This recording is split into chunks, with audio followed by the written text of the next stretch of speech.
Hi, I'm Maisie and this is CCN's Weekly News 5 at 5, September 24th. This week, the Central Coast recorded over 500 local cases of COVID-19 since the start of the current outbreak. A so-called Friends bubble has been announced as part of the easing of restrictions for those vaccinated. Our reporter, Sky Hull, has more details. Children and teenagers aged 18 years and under are now allowed a friends bubble, as long as the adults in their homes are fully vaccinated. At 12 o'clock today, we announced the Friends bubble is being created, what this will allow is any child under the age of 18 to effectively have two friends come over and visit. It has to be the same friends each time. You can't have multiple friends, but it creates a bubble of three. And of course, going into school holidays, we've had extended lockdown. I know this is a huge relief to so many parents across the Central Coast. You have to live in the same LGA, of course, and of course, it has to be the same two friends creating that three friends bubble. Central Coast Local Health Districts has changed its data reporting protocol and will no longer be reporting potential exposure sites to the public. The announcement comes as reliable reports suggest the local contact tracing team are being put under growing pressure as local case numbers grow. Over to Dave for more. A woman and two children died in a crash at Central Mangrove on Tuesday night up at Mangrove Mountain. 3 other children who were in the car survived the crash and are in hospital care. Police are investigating the accident and are appealing to the public to enlighten their investigations. Please call Crime Stoppers or the local police for help. And the Central Coast Council inquiry continues. Councillors and staff are summoned to appear at the inquiry. Some current and former staff at Central Coast Council and its predecessor councils, Gosford Council and Wyong Shire Council, have been summoned as well to appear at the public inquiry starting next week. Administrator Rick Hart has confirmed he has received a summons, along with former interim administrator Dick Person, CFO Natia Cowley and CEO David Farmer. The Commissioner will also hear from members of Council's Audit Risk and Improvement Committee and from several members of the public. Look out for that one. And Peat Island plans. Residents have until December 20 to make a submission on the recently released planning proposal for Mooney and Peat Island. Here's a little of our reporter Sky Hull's report from earlier in the week.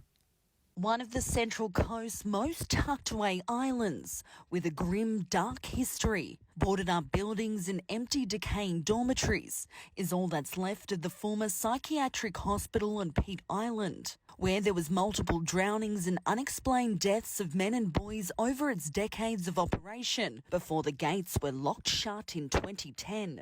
Some Mooney locals loved the idea of unlocking the Lower Hawkesbury, but some feel some elements of the plan may be a little too grand scale for their current way of life. A lot to the community representatives from the other communities on the river, Dangar and Wobby and Brooklyn, Bar Point. There's quite a few settlements on the river.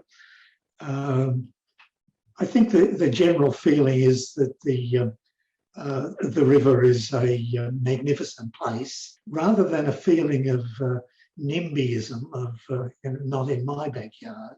There's actually a feeling of we want the world to love it. Council staff have ruffled feathers of many sporting codes around the coast by not being definitive about sporting ground fees for this season. We talked to Larry Thompson, President of Central Coast Rugby Union, about this tricky issue.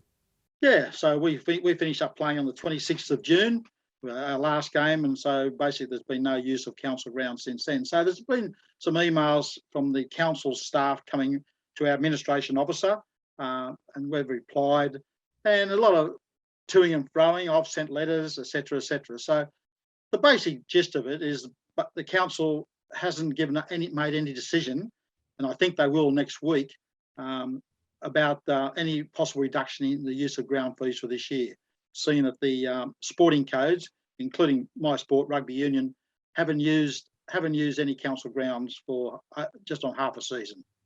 And yes, numerous locals reported seismic activity reported to Geosciences Australia this Tuesday as a result of a magnitude 6 earthquake recorded in Victoria that morning.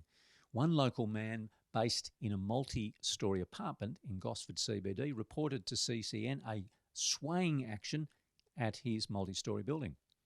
CCN can confirm that Geoscience Australia, the official body that monitors such activity, has received dozens of so-called felt reports from the Central Coast. And the Mariners may be ready for the season, but they haven't signed the deal with Central Coast Council on the stadium.